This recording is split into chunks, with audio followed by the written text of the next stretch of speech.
Hello friends, welcome to இது உங்கள் சமையல். இன்றைக்கி வந்து பார்த்திங்கன்னா இட்லி, தோசை, சப்பாத்தி, பூரி, சாதம்னு எல்லாத்துக்கூடையும் ஒரு மேட்ச் ஆகிற மாதிரி ஒரு சூப்பரான ஒரு சைட் டிஷ் செய்கிறதுக்கு 5 நிமிஷம் மட்டும் போதும். சரி வாங்க எப்படி செய்யலான்னு வீடியோக்குள்ளே போய்ட்டு சட்டுன்னு பார்த்துடலாம். ஃபஸ்ட்டு இதுக்கு ஒரு மசாலா ரெடி பண்ணணும். அதுக்கு ஒரு மிக்ஸி ஜார் எடுத்துக்கோங்க. 2 பெரிய வெங்காயம் நார்மல் சைஸில் இந்த மாதிரி கொஞ்சம் பெருசாகவே கட் பண்ணிக்கோங்க. இதை வந்து நம்ம அரைக்க தான் போகிறோம். அதுக்கப்புறம் ஒரு 5 பல் பூண்டு தோலெல்லாம் உரிச்சிட்டு இந்த மாதிரி சேர்த்துக்கோங்க. இது வந்து ஒரு 3 பேருக்கு சரியாக இருக்கும் நான் சொல்கிற அளவு. உங்களுக்கு தேவைப்பட்ட அப்படியே வந்து அளவு வந்து இன்க்ரீஸ் பண்ணிக்கோங்க நிறைய செய்யணும் அப்படின்னா. அதுக்கப்புறம் தக்காளி வந்து பார்த்திங்கன்னா சின்ன சைஸ் தக்காளினா 2 எடுத்துக்கோங்க. நல்லா பெருசாக இருந்தது அப்படின்னா 1 எடுத்துக்கோங்க. நான் இன்றைக்கி 2 தக்காளி எடுத்துருக்கிறேன். எடுத்துட்டு நல்ல ஃப்ளேவருக்காக 1 டீஸ்பூன் நிறையா வந்து சோம்பு சேர்த்துக்கணும். இதை எதையுமே நம்ம வதக்கலை. இப்போ என்ன பண்ண போகிறோம் அப்படின்னா தண்ணி எதுவுமே சேர்க்காம நல்லா நைஸாக இருக்கிற மாதிரி அரைச்சிட்டு வந்துடலாம். அரைச்சதுக்கப்புறம் இது என்ன பண்ணலான்னு பார்க்கலாம். தண்ணி எதுவுமே சேர்க்கலங்க. இந்த மாதிரி நல்லாவே அரைச்சாச்சு. இது இப்போ ஊற வச்சுக்கலாம். இப்போ வந்து ஒரு குக்கர் எடுத்துக்கோங்க. மிக்சியை ஊற வச்சுட்டு குக்கர் எடுத்துக்கோங்க. இதில் எண்ணெய் வந்து தாராளமாக சேர்க்கணும். இது வந்து ஹோட்டல் ஸ்டைலில் நம்ம செய்ய போகிறோம். அதனால் எண்ணெய் கூடுதலாகவே சேர்த்துக்கோங்க. இந்த அளவு எண்ணெய் சேர்த்தா தான் நல்லாயிருக்கும். நான் 3 டேபிள் ஸ்பூன் அளவு நல்லெண்ணெய் சேர்த்துருக்கிறேன். இதில் சோம்பு மறுபடியும் சேர்த்துக்கலாம். 3/4 டீஸ்பூன் அளவு சோம்பு சேர்த்துக்கோங்க. சீரகம் ஒரு 1/2 டீஸ்பூன் சேர்த்துக்கோங்க.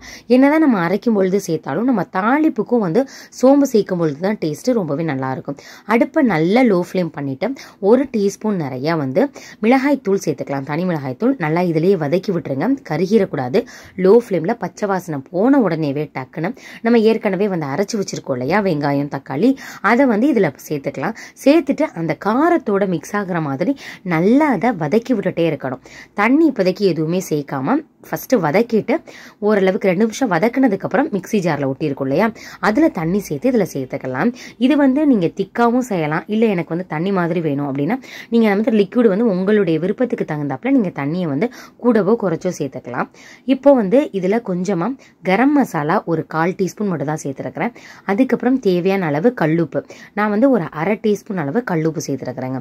சேர்த்துட்டு நல்லா வதக்கி விடுங்க. உப்பு காரம் உங்களுக்கு போதுமா அப்படின்னு சொல்லிட்டு பாருங்கள்.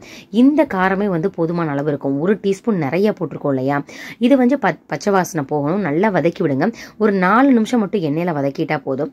அதுக்கப்புறம் உருளைக்கிழங்கு இருக்கு இல்லையா இதை வேக வைக்கல, தோலை மட்டும் எடுத்துட்டு இந்த மாதிரி பன்னீர் மாதிரி கொஞ்சம் கியூபாக இருக்கிற மாதிரி வச்சுக்கோங்க. எந்த சைஸில் வேணாலும் கட் பண்ணிக்கலாம். இந்த சைஸில் செய்யும்பொழுது ஸ்பெஷலி இந்த கிரேவிக்கு ரொம்பவே நல்லாயிருக்கும்.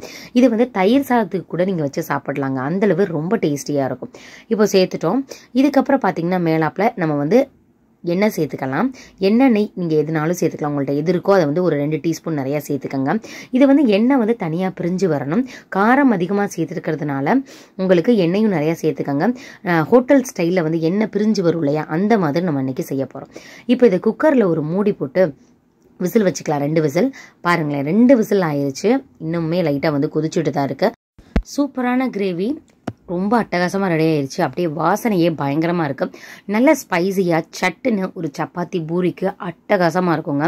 இது வந்து மேலே கசூரி மேத்தி மட்டும் நீங்கள் வந்து போட்டுக்கணும். ரொம்ப நல்லாயிருக்கும். அப்படி இல்லைன்னா ஒன்றுமே பிரச்சனை இல்லை. கொத்தமல்லி தழை இருக்கு இல்லையா அந்த இது நீங்கள் சேர்த்துக்கலாம். பாருங்களேன் உருளைக்கிழங்கும் நல்லாவே வெந்துருச்சு. இதை நீங்கள் வந்து பார்த்தீங்கன்னா சப்பாத்தி, பூரி, இட்லி, தோசை எல்லாத்துக்கூடையுமே தொட்டு சாப்பிடலாம். ரொம்ப டேஸ்டியான இந்த கிரேவியை நீங்களும் செஞ்சு பார்த்துட்டு எப்படி இருந்தது அப்படின்னு சொல்லிட்டு கமெண்ட் பண்ணுங்கள். உங்கள் ஃப்ரெண்ட்ஸ் அண்ட் ரிலேட்டிவ்ஸ் கூட ஷேர் பண்ணுங்கள். இதே மாதிரி 5 நிமிஷத்தில் செய்கிற மாதிரி ஏகப்பட்ட ரெசிபிஸ் நம்ம சேனலில் போட்டிருக்கோம். தேவைப்பட்ட டிஸ்கிரிப்ஷன் பாக்ஸில் லிங்க் தரேன், போய் பாருங்கள். இந்த வீடியோ பிடிச்சிருந்துச்சுன்னா நம்ம சேனலை சப்ஸ்கிரைப் பண்ணிக்கோங்க. ஓகே ஃப்ரெண்ட்ஸ், இதே மாதிரி ஒரு இன்ட்ரெஸ்டிங்கான வீடியோவில் பார்க்கலாம். தேங்க்யூ, பாய்.